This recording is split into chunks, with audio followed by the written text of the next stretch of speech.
প্রথম পরিচ্ছেদ। একদিন বৈশাখের দ্বিপ্রহরে রৌদ্রেরও অন্ত ছিল না, উত্তাপেরও সীমা ছিল না। ঠিক সেই সময়টিতে মুখুজ্জেদের দেবদাস পাঠশালা ঘরের এক কোণে ছেঁড়া মাদুরের উপর বসিয়া, স্লেট হাতে লইয়া, চক্ষু চাহিয়া, বুঝিয়া, পা ছড়াইয়া, হাই তুলিয়া, অবশেষে হঠাৎ খুব চিন্তাশীল হইয়া উঠিল, এবং নিমিষে স্থির করিয়া ফেলিল যে এই পরম রমণীয় সময়টিতে মাঠে মাঠে ঘুড়ি উড়াইয়া বেড়ানোর পরিবর্তে পাঠশালায় আবদ্ধ থাকাটা কিছু নয়। উর্বর মস্তিষ্কে একটা উপায়ও গজাইয়া উঠিল। সে স্লেট হাতে উঠিয়া দাঁড়াইল। পাঠশালায় এখন টিফিনের ছুটি হইয়াছিল।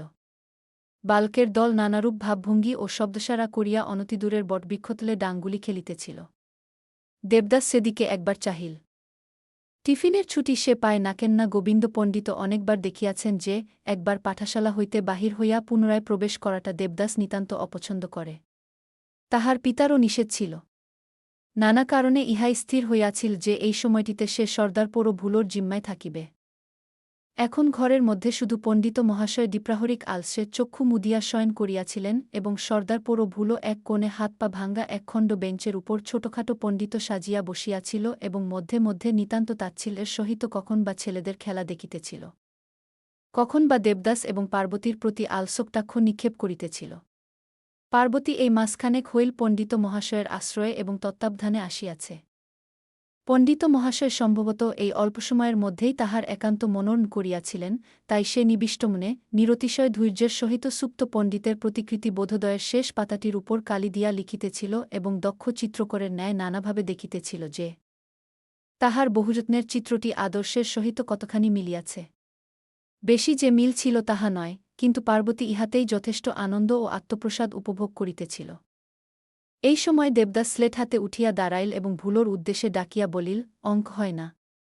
ভুলো শান্ত গম্ভীর মুখে কহিল, কি আঁক? মনকষা। সেলেটটা দেখি। ভাবটা এই যে তাহার নিকট এসব কাজে স্লেটখানি হাতে পাওয়ার অপেক্ষা মাত্র। দেবদাস তাহার হাতে স্লেট দিয়া নিকটে দাঁড়াইল। ভুলো ডাকিয়া লিখিতে লাগিল যে 1 মণ তেলের দাম যদি 14 টাকা নয় আনা 3 গণ্ডা হয়, তাহা হইলে। এমনি সময় একটা ঘটনা ঘটিল। হাত পা ভাঙ্গা বেঞ্চখানার উপর সর্দারপোরও তাহার পদমর্যাদার উপযুক্ত আসন নির্বাচন করিয়া যথানিয়মে আজ 3 বৎসর ধরিয়া প্রতিদিন বসিয়া আসিতেছে। তাহার পশ্চাতে একরাশি চুন গাদা করা ছিল। এটি পণ্ডিত মহাশয় কবে কোন যুগে নাকি সস্তা দরে কিনিয়া রাখিয়াছিলেন, মানুষ ছিল, সময় ভাল হইলে ইহাতে কোঠাদালান দিবেন। কবে যে সে শুভদিন আসিবে তাহা জানি না। কিন্তু এই শ্বেতচূর্ণের প্রতি তাহার সতর্কতা এবং যত্নের অবধি ছিল না। সংসারানভিজ্ঞ অপরিণামদর্শী কোনো অলক্ষণীয়াশ্রিত বালক ইহার রেণুমাত্র নষ্ট না করিতে পারে, এই জন্য প্রিয়পাত্র এবং অপেক্ষাকৃত বয়স্ক ভোলানাথ এই শয়ত্নসঞ্চিত বস্তুটি সাবধানে রক্ষা করিবার ভার পাইয়াছিল এবং তাই সে বেঞ্চের উপর বসিয়া ইহাকে আগুলিয়া থাকিত। ভোলানাথ লিখিতেছিল, 1 মণ তেলের দাম যদি 14 টাকা নয় আনা 3 গণ্ডা হয়, তাহা হইলে, ওগো বাবা গো। তাহার পর খুব শব্দসারা হইল। পার্বতী ভয়ানক উচ্চকণ্ঠে চেঁচাইয়া হাততালি দিয়া মাটিতে লুটাইয়া পড়িল। সদ্যনিদ্রোত্থিত গোবিন্দ পণ্ডিত রক্তনেত্রে একেবারে উঠিয়া দাঁড়াইলেন, দেখিলেন, গাছতলায় ছেলের দল একেবারে সার বাঁধিয়া হৈ হৈ শব্দে ছুটিয়া চলিয়াছে, এবং তখনই চক্ষে পড়িল যে ভগ্ন বেঞ্চের উপর একজোড়া পা নাচিয়া বেড়াইতেছে এবং চুনের মধ্যে আগ্নেয়গিরির অগ্নুৎপাত হইতেছে। চিৎকার করিলেন, কি রে? বলিবার মধ্যে শুধু পার্বতী ছিল। কিন্তু সে তখন ভূমিতলে লুটাইতেছে এবং করতালি দিতেছে। পণ্ডিত মহাশয়ের বিফল প্রশ্ন ক্রুদ্ধভাবে ফিরিয়া গেল, কি রে? তাহার পর শ্বেতমূর্তি ভোলানাথ চুন ঠেলিয়া উঠিয়া দাঁড়াইল। পণ্ডিত মহাশয় আবার চিৎকার করিলেন, গুয়োটা তুই ওর ভেতর। আবার দেবা শালা ঠেলে এমনকষা। আবার গুয়োটা। কিন্তু পরক্ষণেই সমস্ত ব্যাপারটা বুঝিয়া লইয়া মাদুরের উপর উপবেশন করিয়া প্রশ্ন করিলেন, দেবা ঠেলে ফেলে দিয়ে পালিয়েছে? ভুলো আরও কাঁদিতে লাগিল। তাহার পর অনেকক্ষণ ধরিয়া চুন ঝাড়াঝাড়ি হইল, কিন্তু সাদা এবং কাল রঙের সর্দারপোরকে কতকটা ভূতের মতো দেখাইতে লাগিল এবং তখনও তাহার ক্রন্দনের নিবৃত্তি হইল না। পণ্ডিত বলিলেন, দেবা ঠেলে ফেলে পালিয়েছে? বটে। ভুলো বলিল, পণ্ডিত বলিলেন, এর শোধ নেব। ভুলো কহিল, পণ্ডিত প্রশ্ন করিলেন, ছোড়াটা কোথায়? তাহার পর ছেলেদের দল রক্তমুখে হাঁপাইতে হাঁপাইতে ফিরিয়া আসিয়া জানাইল, দেবাকে ধরা গেল না। উইয়ে ইট ছড়ে। ধরা গেল না? আর একজন বালক পূর্বকথার প্রতিধ্বনি করিল, উইয়ে। থাম বেটা। সে ঢোক গিলিয়া একপাশে সরিয়া গেল। নিষ্ফল ক্রোধে পণ্ডিতমশায় প্রথমে পার্বতীকে খুব ধমকাইয়া উঠিলেন, তাহার পর ভোলানাথের হাত ধরিয়া কহিলেন, চল একবার কাছারি বাড়িতে কর্তাকে বলে আসি। ইহার অর্থ এই যে জমিদার নারায়ণ মুখুজ্জের নিকট তাহার পুত্রের আচরণের নালিশ করিবেন। তখন বেলা ৩টা আন্দাজ হইয়াছিল। নারায়ণ মুখুজ্জেমশায় বাহিরে বসিয়া গড়গড়ায় তামাক খাইতেছিলেন এবং একজন ভৃত্য হাতপাখা লইয়া বাতাস করিতেছিল। সছাত্র পণ্ডিতের অসময় আগমনে কিছু বিস্মিত হইয়া কহিলেন, গোবিন্দ যে। গোবিন্দ জাতিতে কায়স্থভূমিষ্ঠ হইয়া প্রণাম করিয়া ভুলোকে দেখাইয়া সমস্ত কথা সবিস্তারে বর্ণনা করিলেন। মুখুজ্জেমশায় বিরক্ত হইলেন, বলিলেন, তাই তো দেবদাস যে শাসনের বাইরে গেছে দেখছি। কি করি, আপনি হুকুম করুন। জমিদারবাবু নলটা রাখিয়া দিয়া কহিলেন, কোথা গেল সে? তা কি জানি। যারা ধরতে গিয়েছিল তাদের ইট মেরে তাড়িয়েছে। তাহারা দুইজনেই কিছুক্ষণ চুপ করিয়া রহিলেন। নারায়ণবাবু বলিলেন, বাড়ি এলে যা হয় করব।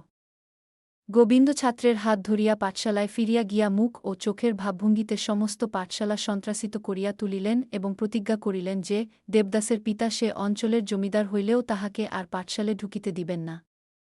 সেদিন পাঠশালার ছুটি কিছু পূর্বেই হইল, যাইবার সময় ছেলেরা অনেক কথা বলাবলি করিতে লাগিল। একজন কহিল, দেবাকি সন্ডা দেখেছিস? আর একজন কহিল, ভুলোকে আচ্ছা জব্দ করেছে। কি ঢিল ছড়ে। আর একজন ভুলোর তরফ হইতে কহিল, ভুলো শোধ নেবে দেখিস। ইচ্ছে তো আর পাঠশালায় আসবে না যে শোধ নেবে। এই ক্ষুদ্র দলটির একপাশে পার্বতীয় বৈসলেট লইয়া বাড়ি আসিতেছিল।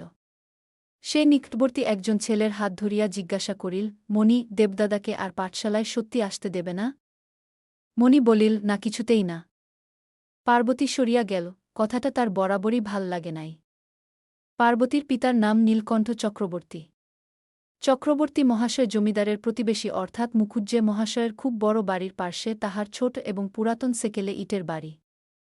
তাহার ২-১০ বিঘা জমিজমা আছে, ২-৪ ঘর যজমান আছে, জমিদার বাড়ির আশা প্রত্যাশাটা আছে, বেশ স্বচ্ছন্দ পরিবার, বেশ দিন কাটে।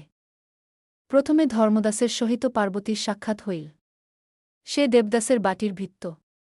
১ বৎসর বয়স হইতে আজ ১০ বর্ষ বয়স পর্যন্ত তাহাকে লইয়াই আছে, পাঠশালায় পেছিয়া দিয়া আসে এবং ছুটির সময় সঙ্গে করিয়া বাটি ফিরাইয়া আনে। এ কাজটি সে যথানিয়মে প্রত্যহ করিয়াছে এবং আজিও সেই জন্যই পাঠশালায় যাইতেছিল। পার্বতীকে দেখিয়া কহিল, কই পারু, তোর দেবদাদা কোথায়? পালিয়ে গেছে। ধর্মদাস ভয়ানক আশ্চর্য হইয়া বলিল, পালিয়ে গেছে কি রে? তখন পার্বতী ভোলানাথের দুর্দশার কথা মনে করিয়া আবার নূতন করিয়া হাসিতে শুরু করিল, দেখ ধম্ম, দেবদাহি হি হি একেবারে চুনের গাদায় হি হিহু হু একেবারে ধম্ম চিৎ করে। ধর্মদাস সব কথা বুঝিতে না পারিলেও হাসি দেখিয়া খানিকটা হাসিয়া লইল, পরে হাস্য সংবরণ করিয়া জিদ করিয়া কহিল, বল না পারু, কি হয়েছে? দেবদা ঠেলে ফেলে দিয়ে বুলোকে চুনের গাদায় হি হি হি। ধর্মদাস এবার বাকিটা বুঝিয়া লইল এবং অতিশয় চিন্তিত হইল, বলিল, পারু সে এখন কোথায় আছে জানিস? আমি কি জানি? তুই জানিস বলে দে। আহা, তার বোধ হয় খুব খিদে পেয়েছে। তা তো পেয়েছে, আমি কিন্তু বলব না। কেন বলবি নে? বললে আমাকে বড় মারবে। আমি খাবার দিয়ে আসব।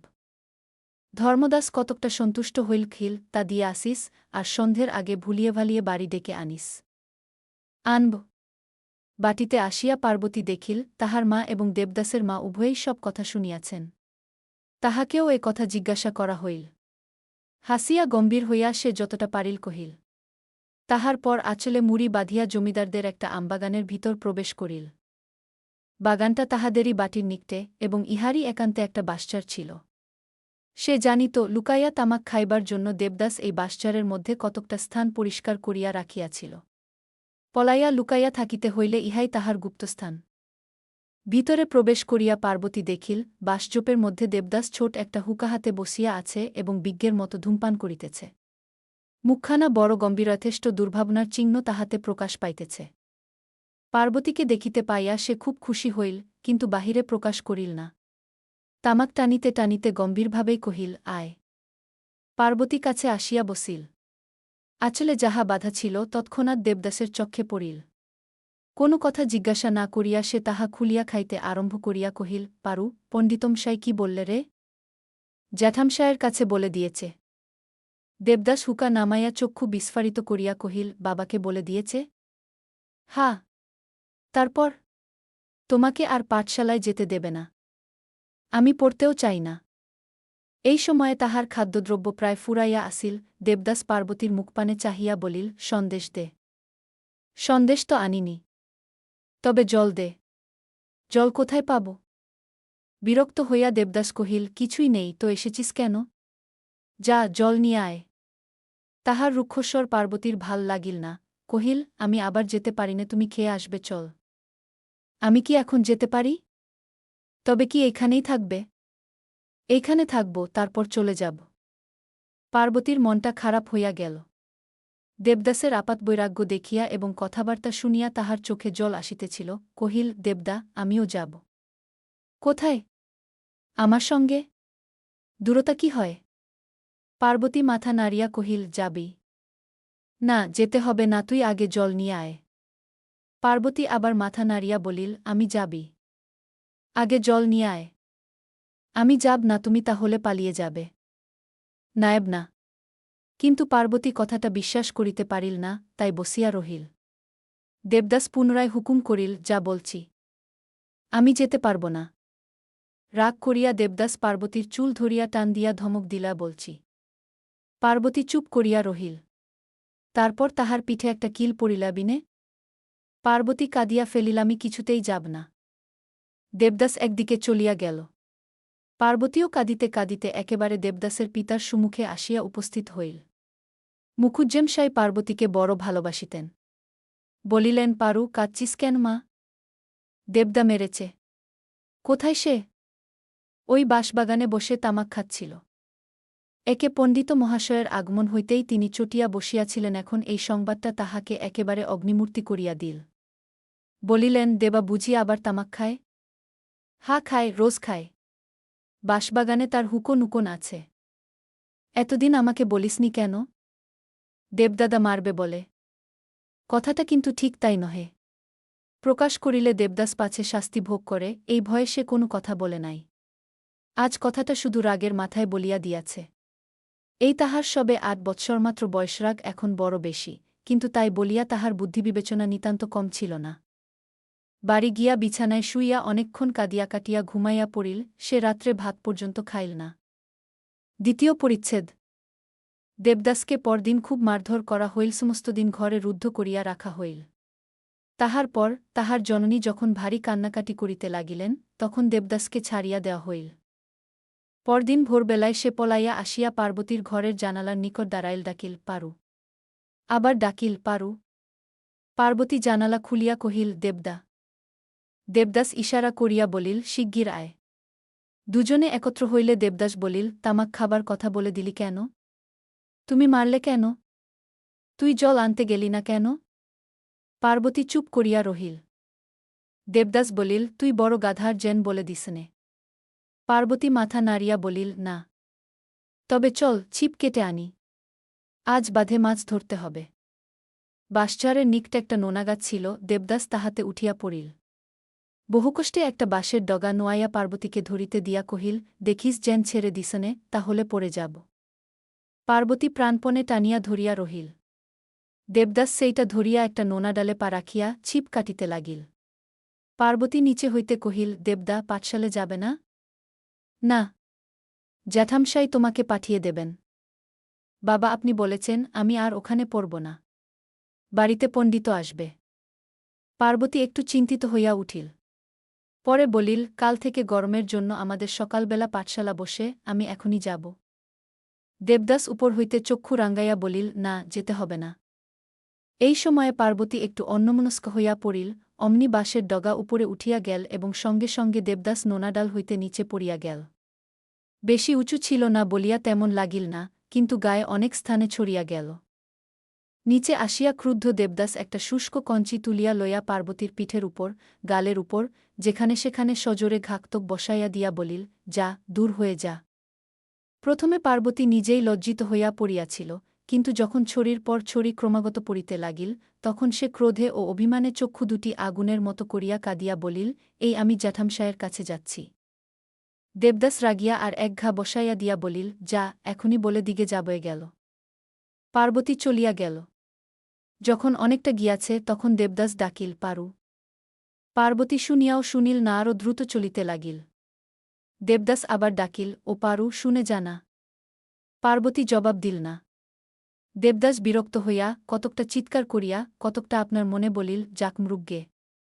পার্বতী চলিয়া গেলে দেবদাস যেমন তেমন করিয়া দুই একটা ছিপ কাটিয়া লইল। তাহার মনটা বিগড়াইয়া গিয়াছিল। কাঁদিতে কাঁদিতে পার্বতী বাড়ি ফিরিয়া আসিল। তাহার গালের উপর ছড়ির দাগ নীল হইয়া ফুলিয়া রহিয়াছে। প্রথমেই ঠাকুরমার চক্ষে পড়িল। তিনি চেঁচাইয়া উঠিলেন, গো মা গো, কে এমন করে মারলে পারু? চোখ মুছিতে মুছিতে পার্বতী কহিল, পণ্ডিতমশাই। ঠাকুরমা তাহাকে ক্রোড়ে লইয়া ভয়ানক ক্রুদ্ধ হইয়া কহিলেন, চল তো একবার নারায়ণের কাছে যাই, দেখি সে কেমন পণ্ডিত। আহাবাছাকে একেবারে মেরে ফেলেছে। পার্বতী পিতামহীর গলা জড়াইয়া কহিল, চল। মুখুজ্জে মহাশয়ের নিকট আসিয়া পিতামহী পণ্ডিত মহাশয়ের অনেকগুলি পুরুষের উল্লেখ করিয়া তাহাদিগের পারলৌকিক অশুভ ইচ্ছা প্রকাশ করিলেন এবং খাদ্যদ্রব্যেরও তেমন ভাল ব্যবস্থা করিলেন না। শেষে স্বয়ং গোবিন্দকে নানামতে গালি পারিয়া বলিলেন, নারায়ণ, দেখ তো মিন্সের আস্পর্ধা। সুদ্দূর হয়ে বামুনের মেয়ের গায়ে হাত তোলে। কি করে মেরেছে একবার দেখ। বলিয়া গালের উপর নীল দাগগুলা বিদ্ধা অত্যন্ত বেদনার সহিত দেখাইতে লাগিলেন। নারায়ণবাবু তখন পার্বতীকে প্রশ্ন করিলেন, কে মেরেছে পারু? পার্বতী চুপ করিয়া রহিল। তখন ঠাকুরমাই আর একবার চিৎকার করিয়া বলিলেন, আবার কে? ওই গোয়ার পণ্ডিতটা। কেন মারলে? পার্বতী এবারও কথা কহিল না। মুখুজ্জেমশাই বুঝিলেন, কোন দোষ করার জন্য মার খাইয়াছে, কিন্তু এরূপ আঘাত করা উচিত হয় নাই, প্রকাশ করিয়া তাহাই বলিলেন। শুনিয়া পার্বতী পিঠ খুলিয়া বলিল, এখানেও মেরেছে। পিঠের দাগগুলা আরও স্পষ্ট, আরও গুরুতর। তাই দুজনেই নিতান্ত ক্রুদ্ধ হইয়া গেলেন। পণ্ডিত মহাশয়কে ডাকিয়া কৈফিয়ত তলব করিবেন, মুখুজ্জে মহাশয় এরূপ অভিসন্ধিও প্রকাশ করিলেন এবং স্থির হইল যে এরূপ পণ্ডিতের নিকট ছেলেমেয়ে পাঠান উচিত নহে। রায় শুনিয়া পার্বতী খুশি হইয়া ঠাকুরমার কোলে চড়িয়া বাড়ি ফিরিয়া আসিল। বাটিতে পেছিয়া পার্বতী জননীর জেরায় পড়িল। তিনি ধরিয়া বসিলেন, কেন মেরেছে বল? পার্বতী বলিল, মিছিমিছি মেরেছে। জননী কন্যার খুব করিয়া কান মলিয়া দিয়া বলিলেন, মিছিমিছি কেউ কখন মারে? দালান দিয়া সেই সময় শাশুড়ি যাইতেছিলেন, তিনি ঘরের চৌকাঠের কাছে আসিয়া বলিলেন, বৌমা, মা হয়ে তুমি মিছিমিছি মারতে পার, আর সে মুখ পোড়া পারে না? বৌমা বলিল, শুধু শুধু কখনো মারেনি। যে শান্ত মেয়ে কি করেছে, তাই মার খেয়েছে।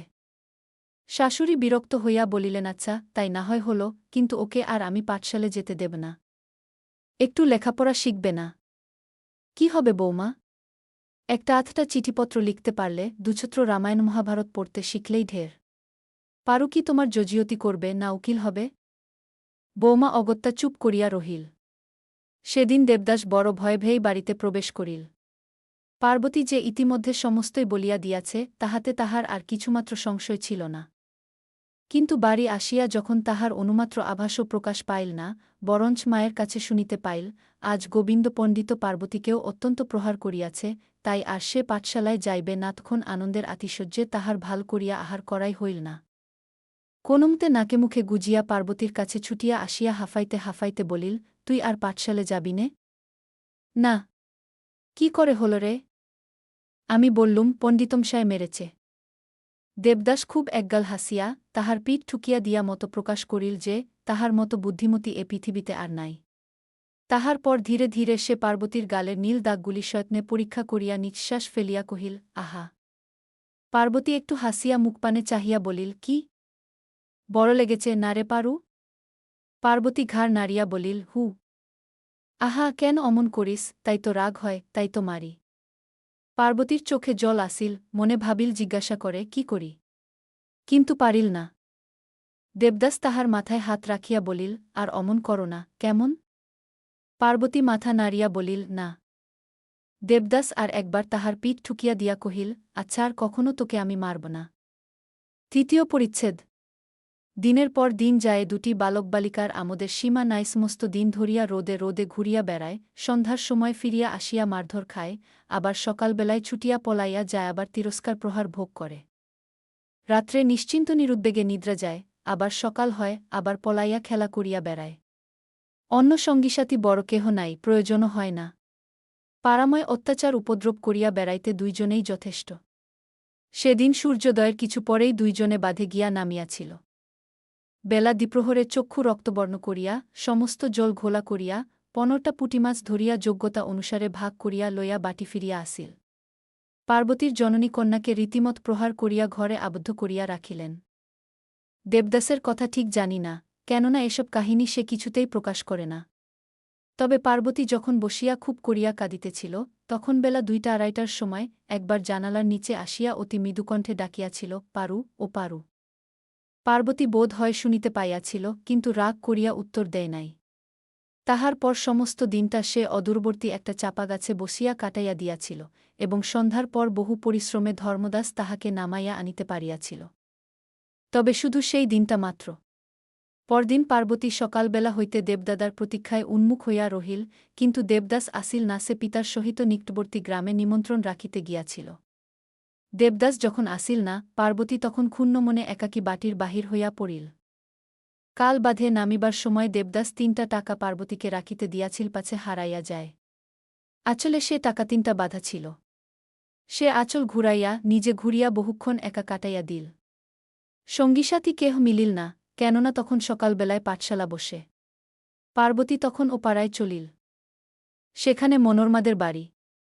মনোরমা পাঠশালে পড়ে, বয়সে কিছু বড়, কিন্তু পারুর বন্ধু। অনেকদিন দেখাশোনা হয় নাই। আজ সময় পাইয়া পার্বতী ও পাড়ায় তাহাদের বাটিতে প্রবেশ করিয়া ডাকিল, মনো, বাড়ি আছিস?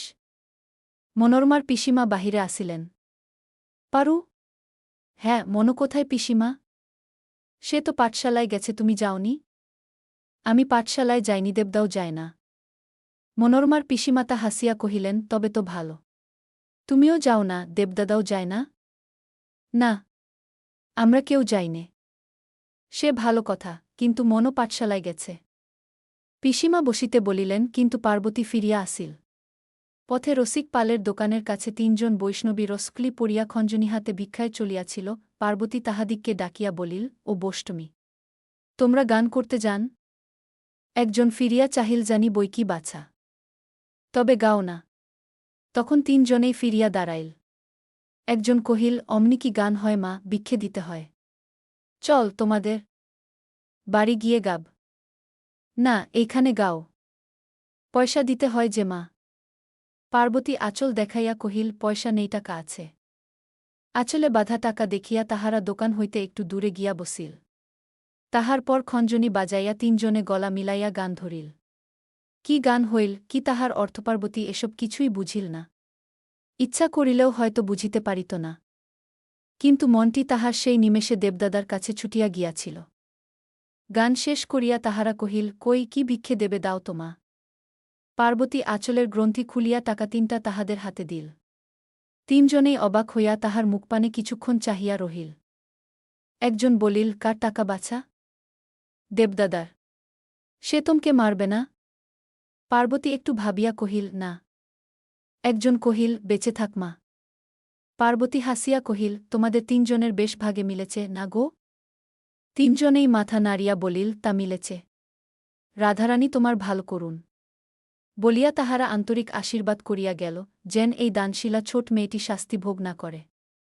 পার্বতী সেদিন সকাল সকাল বাড়ি ফিরিয়া আসিল। পরদিন সকালবেলায় দেবদাসের সহিত তাহার দেখা হইল। তার হাতে একটা লাটাই ছিল, বে ঘুড়ি নাই, সেইটা কিনিতে হইবে। পার্বতীকে কাছে পাইয়া কহিল, পারু, টাকা দে। পার্বতীর মুখ শুকাইল, বলিল, টাকা নেই। কি হল? বৈষ্ণবীদের দিয়ে দিয়েছি। তারা গান গেয়েছিল। সব দিয়ে দিয়েছিস?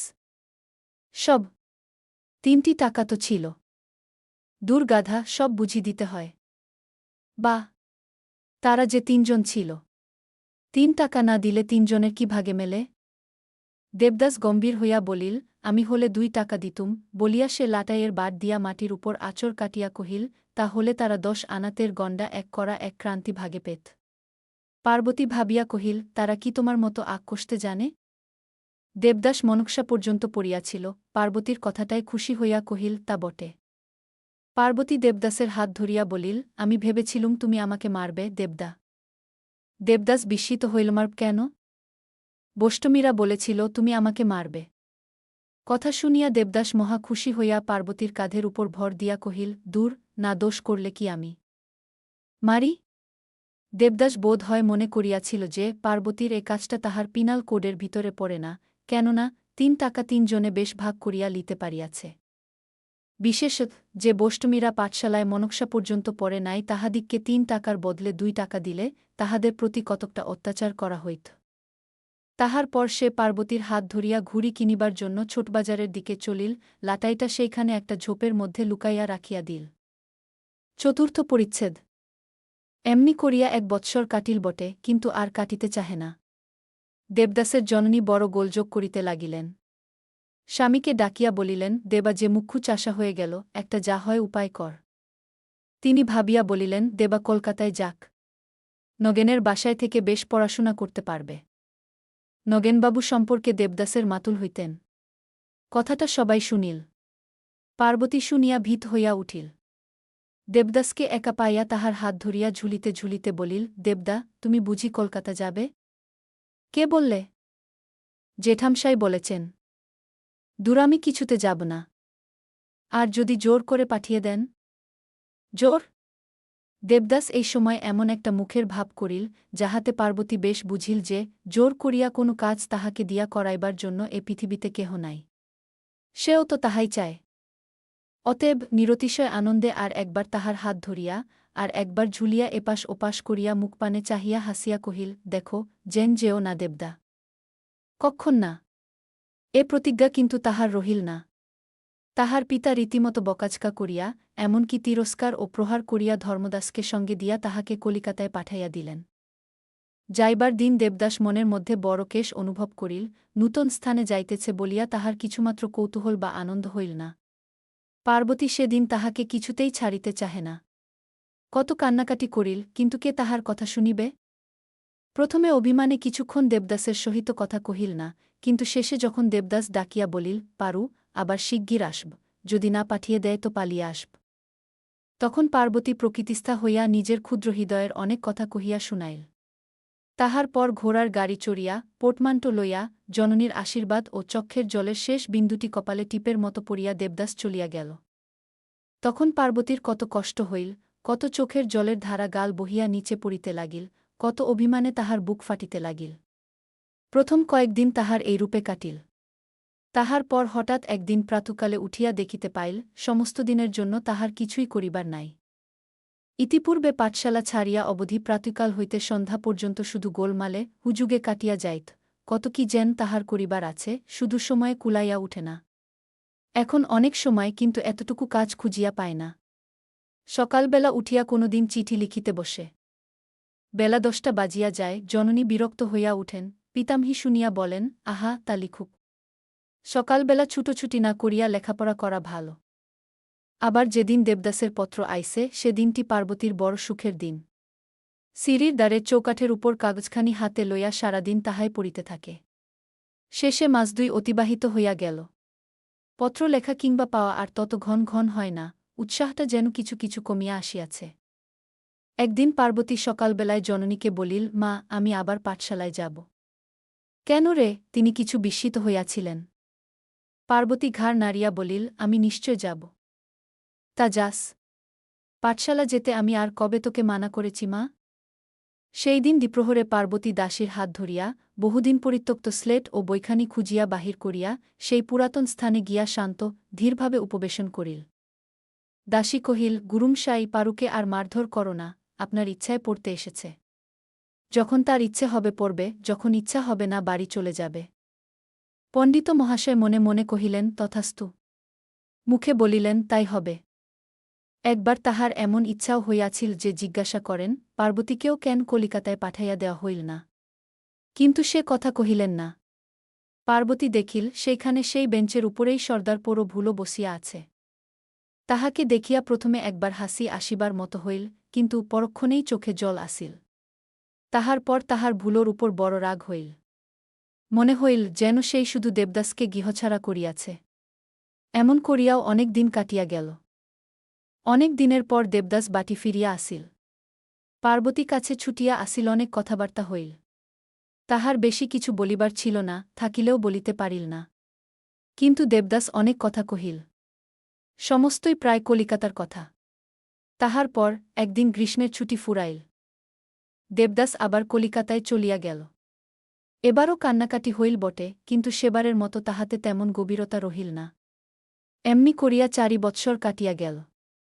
এই কয় বৎসরে দেবদাসের স্বভাবের এত পরিবর্তন হইয়াছে যে, দেখিয়া পার্বতী গোপনে কাঁদিয়া অনেকবার চক্ষু মুছিল। ইতিপূর্বে দেবদাসের যে সমস্ত গ্রাম্যতাদোষ ছিল, শহরে বাস করিয়া সেসব আর একেবারে নাই। এখন তাহার বিলাতি জুতা, ভাল জামা, কাপড়, ছড়ি, সোনার ঘড়ি, চেন, বোতামেসব না হইলে বড় লজ্জা করে। গ্রামে নদীতীরে বেড়াইতে আর স্বাদ যায় না, বরং তাহার পরিবর্তে বন্দুক হাতে শিকারে বাহির হইতেই আনন্দ পায়। ক্ষুদ্র পুঁটিমাছ ধরার বদলে বড় মাছ খেলাইতে ইচ্ছে হয়। শুধু কি তাই? সমাজের কথা, রাজনীতির চর্চা, সভাসমিতি, ক্রিকেট, ফুটবলের আলোচনা। হায় রে! কোথায় সেই পার্বতী, আর তাহাদের সেই তালসোনাপুর গ্রাম? বাল্যস্মৃতিজড়িত দুই একটা সুখের কথা যে এখন আর মনে পড়ে না, তাহা নয়, কিন্তু নানা কাজের উৎসাহে সে স্কুল আর বেশিক্ষণ হৃদয়ে স্থান পায় না। আবার গ্রীষ্মের ছুটি হইল। পূর্ব বৎসর গ্রীষ্মাবকাশে দেবদাস বিদেশ বেড়াইতে গিয়াছিল, বাটি যায় নাই। এবার পিতামাতা উভয়েই জিদ করিয়া পত্র লিখিয়াছেন, তাই ইচ্ছা না থাকিলেও দেবদাস বিছানাপত্র বাঁধিয়া তালসোনাপুর গ্রামের জন্য হাওড়া স্টেশনে আসিয়া উপস্থিত হইল। যেদিন বাটি আসিল সেদিন তাহার শরীর তেমন ভালো ছিল না, তাই বাহির হইতে পারিল না। পরদিন পার্বতীদের বাটিতে আসিয়া ডাকিল, খুড়িমা। পার্বতীর জননী আদর করিয়া ডকিলেন, এস বাবা, বস। খুড়িমার সহিত কিছুক্ষণ কথাবার্তার পর দেবদাস জিজ্ঞাসা করিল, পারু কোথায় খুড়িমা? ওই বুঝি ওপরের ঘরে আছে। দেবদাস উপরে আসিয়া দেখিল পার্বতী সন্ধ্যাদীপ জ্বালিতেছে, ডাকিল, পারু। প্রথমে পার্বতী চমকিত হইয়া উঠিল, তারপর প্রণাম করিয়া সরিয়া দাঁড়াইল। কি হচ্ছে পারু? সে কথা আর বলিবার প্রয়োজন নাই, তাই পার্বতী চুপ করিয়া রহিল। তারপর দেবদাসের লজ্জা করিতে লাগিল, খিল, যাই, সন্ধ্যা হয়ে গেল। শরীরটা ভালো নয়। দেবদাস চলিয়া গেল। পঞ্চম পরিচ্ছেদ। পার্বতী এই 13 বছরে পা দিয়াছে, ঠাকুরমাতা এই কথা বলেন। এই বয়সে শারীরিক সৌন্দর্য অকস্মাৎ যেন কোথা হইতে ছুটিয়া আসিয়া কিশোরীর সর্বাঙ্গ ছাইয়া ফেলে। আত্মীয়স্বজন হঠাৎ একদিন চমকিত হইয়া দেখিতে পান যে, তাহাদের ছোট মেয়েটি বড় হইয়াছে। তখন পাত্রস্থা করিবার জন্য বড় তাড়াহুড়া পড়িয়া যায়। চক্রবর্তী বাড়িতে আজ কয়েক দিবস হইতেই সেই কথার আলোচনা হইতেছে। জননী বড় বিষণ্ণ, কথায় কথায় স্বামীকে শুনাইয়া বলেন, তাই তো, পারুকে আর তো রাখা যায় না। তাহারা বড়লোক নহেন, তবে ভরসা এই যে মেয়েটি অতিশয় সুশ্রী। জগতে রূপের যদি মর্যাদা থাকে তো পার্বতীর জন্য ভাবিতে হইবে না। আরও একটা কথা আছে, সেটা এখানেই বলিয়া রাখি। চক্রবর্তী পরিবারে ইতিপূর্বে কন্যার বিবাহে এতটুকু চিন্তা করিতে হইত না, পুত্রের বিবাহে করিতে হইত। কন্যার বিবাহে পণ গ্রহণ করিতেন এবং পুত্রের বিবাহে পণ দিয়া মেয়ে ঘরে আনিতেন। নীলকণ্ঠের পিতাও তাহার কন্যার বিবাহে অর্থ গ্রহণ করিয়াছিলেন। কিন্তু নীলকণ্ঠ স্বয়ং এ প্রথাটাকে ঘৃণা করিতেন। তাহার আদৌ ইচ্ছা ছিল না যে পার্বতীকে বিক্রয় করিয়া অর্থলাভ করিবেন। পার্বতীর জননী এ কথা জানিতেন, তাই স্বামীকে কন্যার জন্য তাগাদা করিতেন।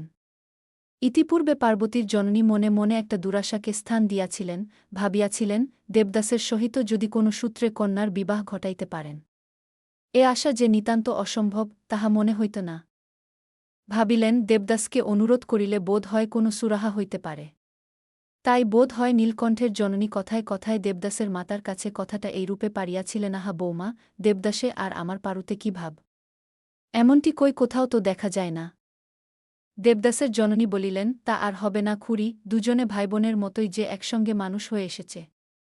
হা মা, হাতাই তো মনে হয়, যদি দুজনেরই দেখ না কেন বৌমা, দেবদাস যখন কলকাতায় গেল, বাছা তখন সবে 8 বছরের, সেই বয়সেই ভেবে ভেবে যেন কাঠ হয়ে গেল।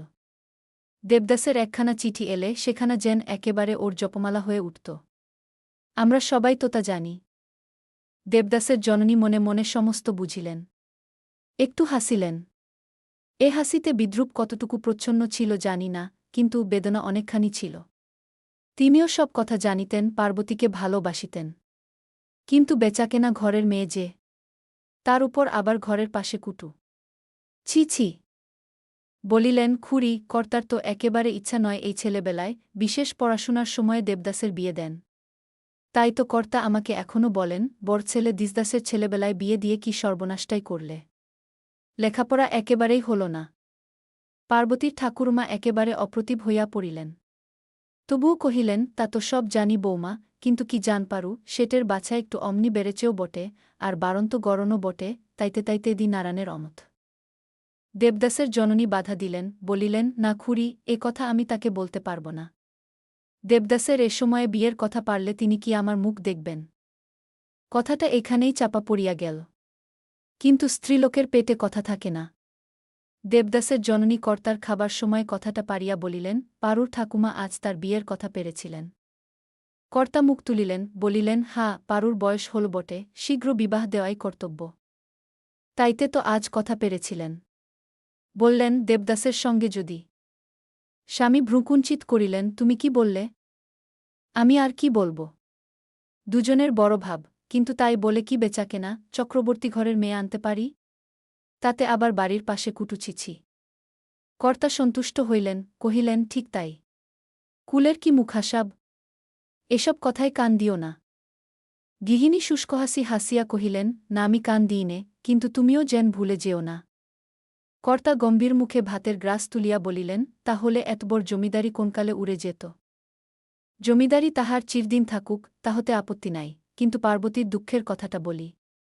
যখন এই প্রস্তাবটা নিতান্ত অগ্রাহ্য হইয়া নীলকণ্ঠের কানে গেল, তখন তিনি মাকে ডাকিয়া তিরস্কার করিয়া বলিলেন, মা, কেন এমন কথা বলতে গিয়েছিলে? মা চুপ করিয়া রহিলেন। নীলকণ্ঠ কহিতে লাগিলেন, মেয়ের বিয়ে দিতে আমাদের পায়ে ধরে বেড়াতে হয় না, বরং অনেকেই আমার পায়ে ধরবে। মেয়ে আমার কুৎসিত নয়।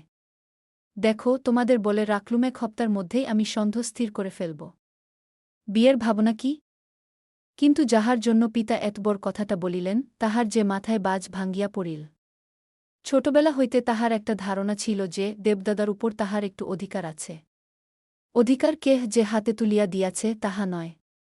প্রথম সে নিজেও ঠিকমতো কিছুই বুঝিতে পারে নাই, অজ্ঞাতসারে অশান্ত মন দিনে দিনে এই অধিকারটি এমন নিঃশব্দে অথচ এতই দুই করিয়া প্রতিষ্ঠিত করিয়া লইয়াছিল যে বাহিরে যদিও একটা বাহ্য আকৃতি তাহার এতদিন চোখে পড়ে নাই। কিন্তু আজ এই হারানোর কথা উঠিতেই তাহার সমস্ত হৃদয় ভরিয়া একটা ভয়ানক তুফান উঠিতে লাগিল। কিন্তু দেবদাসের সন্ধে এই কথাটা ঠিক খাটানো যায় না। ছেলেবেলায় যখন সে পার্বতীর উপর দখল পাইয়াছিল, তখন তাহা সে পরিপূর্ণভাবেই উপভোগ করিয়াছিল। কিন্তু কলিকাতায় গিয়া কর্মের উৎসাহে ও অন্যান্য আমোদাহাদের মধ্যে পার্বতীকে সে অনেকটা ছাড়িয়াই দিয়াছিল। কিন্তু সে জানিত না যে পার্বতী তাহার সেই একঘেয়ে গ্রাম্যজীবনের মধ্যে নিশিদিন শুধু তাহাকেই ধ্যান করিয়া আসিয়াছে। শুধু তাই নয়। সে ভাবিত, ছেলেবেলা হইতে যাহাকে নিতান্ত আপনার বলিয়াই জানিয়াছিল, ন্যায়োন্যায় সমস্ত আবদারি এতদিন যাহার উপর খাটাইয়া লইয়াছে, যৌবনের প্রথম ধাপটিতে পা দিয়াই তাহা হইতে এমন অকস্মাৎ পিছলাইয়া পড়িতে হইবে না। কিন্তু তখন কে ভাবিত বিবাহের কথা? কে জানিত সেই কিশোর বন্ধন বিবাহ ব্যতীত কোনমতেই চিরস্থায়ী করিয়া রাখা যায় না। বিবাহ হইতে পারে না, এই সংবাদটা পার্বতীর হৃদয়ের সমস্ত আশাকাঙ্ক্ষা তাহার বুকের ভিতর হইতে যেন ছিঁড়িয়া ফেলিবার জন্য টানাটানি করিতে লাগিল। কিন্তু দেবদাসকে সকালবেলাটায় পড়াশোনা করিতে হয়, দুপুরবেলা বড় গরম, ঘরের বাহির হওয়া যায় না, শুধু বিকেলবেলাটাতেই ইচ্ছা করিলে একটু বাহির হইতে পারা যায়। এই সময়টাতেই কোনোদিন বা সে জামাজোড়া পরিয়া, ভাল জুতা পায়ে দিয়া, ছড়িহাতে ময়দানে বাহির হইত। যাইবার সময় চক্রবর্তীদের বাড়ির পাশ দিয়াই যাইত, পার্বতী উপরে জানালা হইতে চক্ষু মুছিতে মুছিতে তাহা দেখিত। কত কথা মনে পড়িত। মনে পড়িত, দুজনেই বড় হইয়াছে, দীর্ঘ প্রবাসের পর পরের মতো এখন পরস্পরকে বড় লজ্জা করে। দেবদাস সেদিন অমনি চলিয়া গিয়াছিল, লজ্জা করিতেছিল, তাই ভাল করিয়া কথাই কহিতে পারে নাই। এটুকু পার্বতীর বুঝিতে বাকি ছিল না। দেবদাসও প্রায় এমনি করিয়া ভাবে। মাঝে মাঝে তাহার সহিত কথা কহিতে, তাহাকে ভালো করিয়া দেখিতে ইচ্ছা হয়, কিন্তু অমনি মনে হয়, ইহা কি ভালো দেখাইবে? এখানে কলিকাতার সেই কোলাহল নাই, আমোদাহাদ, থিয়েটার, গানবাজনা নাই, তাই কেবলই তাহার ছেলেবেলার কথা মনে পড়ে। মনে পড়ে সেই পার্বতী এই পার্বতী হইয়াছে। পার্বতী মনে করে সেই দেবদাস এখন এই দেবদাসবাবু হইয়াছে। দেবদাস এখন প্রায়ই চক্রবর্তীদের বাটিতে যায় না। কোনোদিন যদিবা সন্ধ্যার সময় উঠানে দাঁড়াইয়া ডাকে, খুড়িমা, কি হচ্ছে? খুড়িমা বলেন, এসো বাবা, বোস। দেবদাস অমনি কহে, না থাক খুড়িমা, একটু ঘুরে আসি। তখন পার্বতী কোনোদিন বা উপরে থাকে, কোনোদিন বা সামনে পড়িয়া যায়। দেবদাস খুড়িমার সহিত কথা কহে, পার্বতী ধীরে ধীরে সরিয়া যায়। রাত্রে দেবদাসের ঘরে আলো জ্বলে। গ্রীষ্মকালের খোলা জানালা দিয়া পার্বতী সেদিকে বহুক্ষণ হয়তো চাহিয়া থাকে, আর কিছুই দেখা যায় না। পার্বতী চিরদিন অভিমানিনী। সে যে কেশ সহ্য করিতেছে ঘুণাগ্রে এ কথা কেহ না বুঝিতে পারে পার্বতীর ইহা কায়মন চেষ্টা। আর জানাইয়াই বা লাভ কি? সহানুভূতি সহ্য হইবে না, আর তিরস্কার লাঞ্ছনা তা তার চেয়ে তো মরণ ভাল। মনোরমার গত বৎসর বিবাহ হইয়াছে। এখনও সে শ্বশুরবাড়ি যায় নাই, তাই মাঝে মাঝে বেড়াইতে আসে। পূর্বে দুই সখীতে মিলিয়া মাঝে মাঝে এইসব কথাবার্তা হইত, এখনও হয়, কিন্তু পার্বতী আর যোগ দেয়, না হয় চুপ করিয়া থাকে, না হয় কথা উল্টাইয়া দেয়। পার্বতীর পিতা কাল রাত্রে বাটি ফিরিয়াছেন। এ কয়দিন তিনি পাত্র স্থির করিতে বাহিরে গিয়াছিলেন। এখন বিবাহের সমস্ত স্থির করিয়া ঘরে আসিয়াছেন। প্রায় ২০-২৫ ক্রোশ দূরে বর্ধমান জেলায় হাতিপোতা গ্রামের জমিদারি পাত্র। তাহার অবস্থা ভাল, বয়স ৪০-এর নিচেই, গত বৎসর স্ত্রীবিয়োগ হইয়াছে, তাই আবার বিবাহ করিবেন। সংবাদটা যে বাটির সকলেরই চিত্তন করিয়াছিল তাহা নহে, বরং দুঃখের কারণই হইয়াছিল। তবে একটা কথা এই যে, ভুবন চৌধুরীর নিকট হইতে সর্বরকমে প্রায় ২-৩ হাজার টাকা ঘরে আসিবে। তাই মেয়েরা চুপ করিয়াছিলেন। একদিন দুপুরবেলা দেবদাস আহারে বসিয়াছিল। মা কাছে বসিয়া কহিলেন, পারুর যে বিয়ে। দেবদাস মুখ তুলিয়া জিজ্ঞাসা করিল, কবে? এই মাসেই। কাল মেয়ে দেখে গেছে। বর নিজেই এসেছিল। দেবদাস কিছু বিস্মিত হইল, কই, আমি তো কিছু জানি নে মা। তুমি আর কি করে জানবে? বর দোজবরে বয়স হয়েছে, তবে বেশ টাকাকড়ি নাকি আছে, পারু সুখে স্বচ্ছন্দে থাকতে পারবে। দেবদাস মুখ নিচু করিয়া আহার করিতে লাগিল। তাহার জননী পুনরায় কহিতে লাগিলেন, ওদের ইচ্ছা ছিল এই বাড়িতে বিয়ে দেয়। দেবদাস মুখ তুলিল, তারপর? জননী হাসিলেন, চিফ, তা কি হয়? একে বেচাকেনা ছোট ঘর, তাতে আবার ঘরের পাশে বিয়ে, ছি ছিবলিয়া মা ওষ্ঠ কুঞ্চিত করিলেন। দেবদাস তাহা দেখিতে পাইল। কিছুক্ষণ চুপ করিয়া থাকিয়া মা পুনরায় কহিলেন, কর্তাকে আমি বলেছিলাম। দেবদাস মুখ তুলিয়া জিজ্ঞাসা করিল, বাবা কি বললেন? কি আর বলবেন? এতবর বংশের মুখ হাসাতে পারবেন না, তাই আমাকে শুনিয়ে দিলেন। দেবদাস আর কথা কহিল না। সেই দিন দ্বিপ্রহরে মনোরমা ও পার্বতীতে কথোপকথন হইতেছিল। পার্বতীর চোখে জল, মনোরমা বোধ করি এইমাত্র মুছিয়াছে। মনোরমা কহিল, তবে উপায় বোন? পার্বতী চোখ মুছিয়া কহিল, উপায় আর কি? তোমার বরকে তুমি পছন্দ করে বিয়ে করেছিলে। আমার কথা আলাদা। আমার পছন্দ ছিল না, অপছন্দ হয়নি, তাই আমার কোনো কষ্টই ভোগ করতে হয় না। কিন্তু তুমি যে নিজের পায়ে নিজে কুড়ুল মেরেছ বোন। পার্বতী জবাব দিল না, ভাবিতে লাগলি। মনোরমা কি ভাবিয়া ঈষৎ হাসিয়া কহিল, পারু, বরটির বয়স কত? কার বরটির? তোর। পার্বতী একটু হিসাব করিয়া বলিল, বোধ হয় ১৯। মনোরমা অতিশয় বিস্মিত হইল, কহিল, সে কি, এই যে শুনলুম প্রায় ৪০। এবারে পার্বতীও একটু হাসিল, কহিল, মনোদিদি, কত লোকের বয়স ৪০ থাকে, আমি কি তার হিসাব রাখি? আমার বরের বয়স ১৯-২০ এই পর্যন্ত জানি। মুখপানে চাহিয়া মনোরমা জিজ্ঞাসা করিল, কি নাম রে? পার্বতী আবার হাসিয়া উঠিল, এতদিনে বুঝি তাও জানো না? কি করে জানব? জান না? আচ্ছা, বলে দিই। একটু হাসিয়া, একটু গম্ভীর হইয়া পার্বতী তাহার কানের কাছে মুখ আনিয়া বলিল, জানিস নে শ্রীদেবদাস।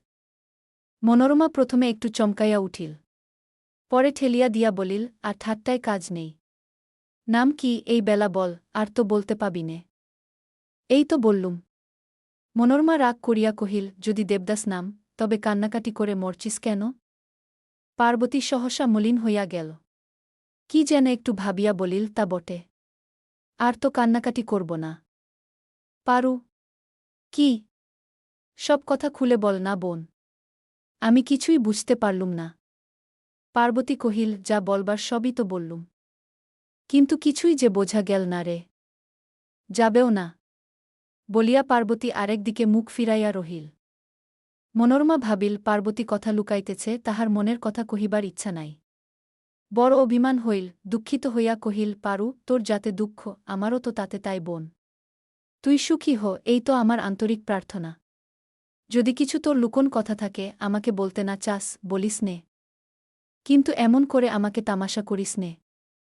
পার্বতীও দুঃখিতা হইল, কহিল, ঠাট্টা করিনি দিদি। যতদূর নিজে জানি ততদূর তোমাকেও বলেছি। আমি জানি আমার স্বামীর নাম দেবদাস, বয়স ১৯-২০, সেই কথাই তো তোমাকে বলেছি। কিন্তু এই যে শুনলুম, তোর আর কোথায় সন্দেহ স্থির হয়েছে? স্থির আর কি? ঠাকুরমার সঙ্গে তো আর বিয়ে হবে না, হলে আমারই সঙ্গে হবে। আমি তো কই এ খবর শুনিনি। মনোরমা যাহা শুনিয়াছিল তাহা এখন বলিতে গেল। পার্বতী তাহাতে বাধা দিয়া বলিল, ওসব শুনেছি। তবে দেবদাস তোকে? কি আমাকে? মনোরমা হাসি চাপিয়া বলিল, তবে শয়রা বুঝি? লুকিয়ে লুকিয়ে পাকা বন্দোবস্ত করা হয়ে গেছে? কাঁচা পাকা এখনও কিছুই হয়নি। মনোরমা ব্যথিতস্বরে কহিল, তুই কি বলিস পারু, কিছুই তো বুঝতে পারিনে। পার্বতী কহিল, তাহলে দেবদাসকে জিজ্ঞাসা করে তোমায় বুঝিয়ে দেব। কি জিজ্ঞাসা করবে? সে বিয়ে করবে কি না, তাই? পার্বতী ঘাড় নাড়িয়া বলিল, হা তাই। মনোরমা ভয়ানক আশ্চর্য হইয়া কহিল, বলিস কি পারু? তুই নিজে এ কথা জিজ্ঞাসা করবি? দোষ কি দিদি? মনোরমা একেবারে অবাক হইয়া গেল, বলিস কি রে? নিজে? নিজেই? নইলে আমার হয়ে আর কে জিজ্ঞাসা করবে দিদি? লজ্জা করবে না? লজ্জা কি? তোমাকে বলতে লজ্জা করলুম? আমি মেয়েমানুষ তোর সই, কিন্তু সে যে পুরুষমানুষ পারু। এবার পার্বতী হাসিয়া উঠিল, কহিল, তুমি সই, তুমি আপনার, কিন্তু তিনি কি পর? যে কথা তোমাকে বলতে পারি সে কথা কি তাকে বলা যায় না? মনোরমা অবাক হইয়া মুখপানে চাহিয়া রহিল। পার্বতী হাসি মুখে কহিল, মনোদিদি, তুই মিছামিছি মাথায় সিঁদুর পড়িস। কাকে স্বামী বলে তাই জানিস নে? তিনি আমার স্বামী না হলে, আমার সমস্ত লজ্জাশ্রমের অতীত না হলে, আমি এমন করে মরতে বসতুম না। তাছাড়া দিদি, মানুষ যখন মরতে বসে তখন সে কি ভেবে দেখে, বিষটা তেতো কি মিষ্টি? তার কাছে আমার কোনো লজ্জা নেই। মনোরমা মুখপানে চাহিয়া রহিল। কিছুক্ষণ পরে বলিল, তোকে কি বলবি? বলবি যে পায়ে স্থান দাও? পার্বতী মাথা নাড়িয়া বলিল, ঠিক তাই বলব দিদি। আর যদি সে স্থান না দেয়? এবার পার্বতী বহুক্ষণ চুপ করিয়া রহিল। তাহার পর কহিল, তখনকার কথা জানি না দিদি। বাটি ফিরিবার সময় মনোরমা ভাবিল, ধন্য সাহস, ধন্য বুকের পাটা। আমি যদি মরেও যাই তো এমন কথা মুখে আনতে পারিনে। কথাটা সত্য। তাই তো পার্বতী বলিয়াছিল, ইহারা অনর্থক মাথায় সিন্দুর পরে হাতে নোয়া দেয়। দেবদাস। প্রথম পর্ব। শরৎচন্দ্র চট্টোপাধ্যায়।